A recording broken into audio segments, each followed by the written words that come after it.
So I've been at Sparks for about 6 years, but in lots of different roles.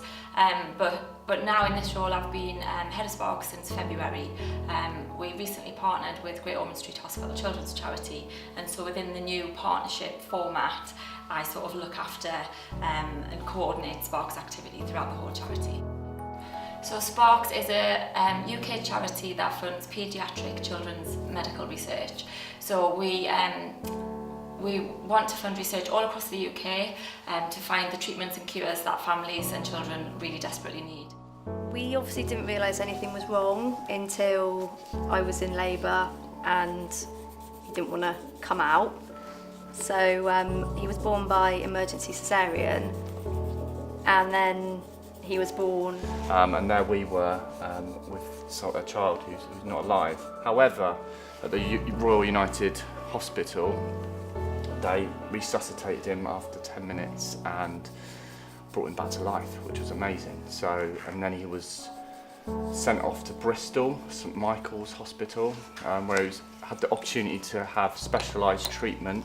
It was when he was in Bristol is when they approached Dave about the Xenon treatment, and I was still in Bath Hospital at this point, and the consultant went to see Dave and said, you know, Riley, they'd like to treat Riley with it, but no one else in the world has ever had it, and the treatment had to be started before he was 12 hours old.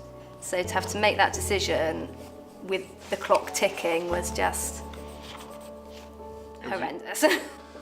When Riley was in St Michael's for two weeks, and he just progressively got better and better, and then now he's a normal little boy, doing well at school, doing lots of activities.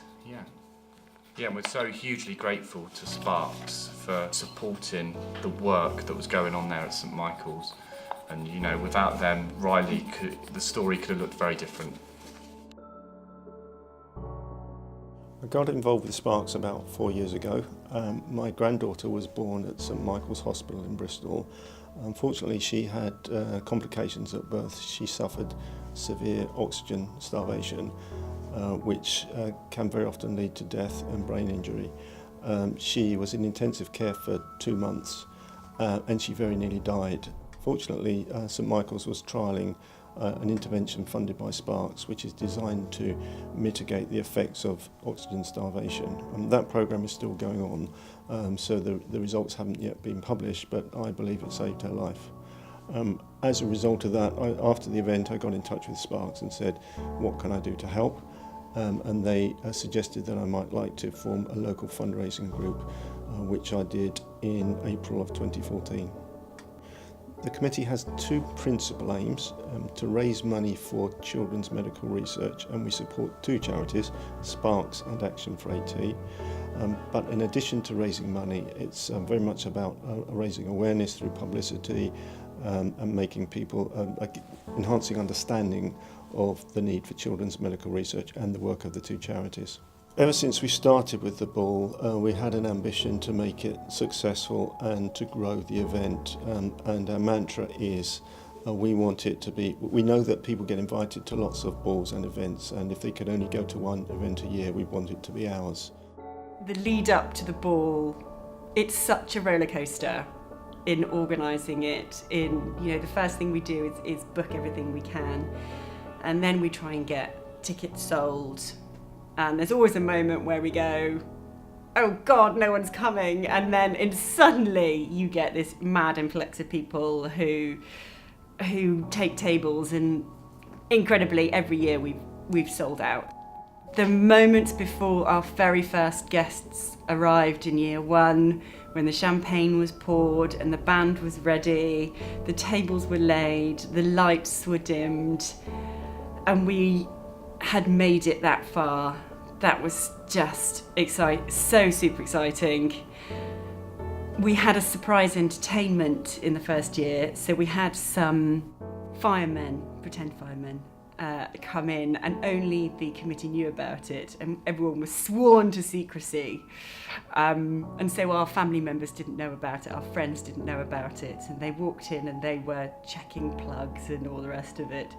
And a friend of mine burst into tears because she thought that the whole evening was going to be ruined, because there were the fire regulations meant that we all had to leave, and when they burst into song, because they were all West End performers, the room went insane, and that was incredible.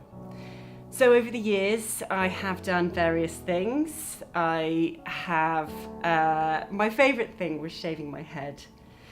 I was on a tube in London and I saw this woman on the tube with a shaved head, and I looked at her and I thought, do you know what? I could do that. And I had hair down to here, and I asked my boss if it was okay, because there aren't that many bald female solicitors around. And I sat in the middle of a big shopping centre and asked one of the local hairdressers to come along, and she shaved my head in public, and it was such an incredible experience. I raised £5,000 doing that, and for me it meant nothing to not have hair. It just wasn't important. When you think about the difference that sort of thing can make, hair is just not important at all. And I also wanted to say to my daughters, it doesn't matter what you look like, it matters what you do. It matters what you achieve. It matters why you do things.